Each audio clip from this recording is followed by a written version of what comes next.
Nolan here from AV King. We've got a couple of Yealink systems set up here, 86-inch TV over this side of the room and another one over here, two separate systems as this room can be divided.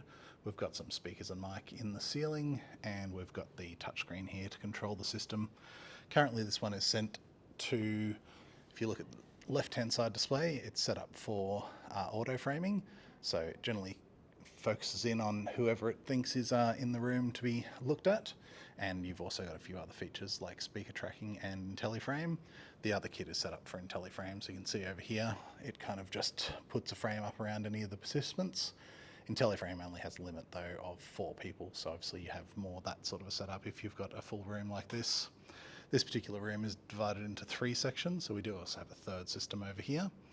And Diego will just press that little connect button and that will bring his screen up onto the meeting. And as you can see there, with the Yealink systems, those little wireless connection units will make all this content sharing very straightforward. So AV King, if you'd like a demo of one of these systems, and the in-ceiling speakers and mic are also color-coded. Orange is disconnected, red is on mute, and green is active. So obviously we've got some of the speakers muted in this room because the conference calls are all within this same room. Thank you.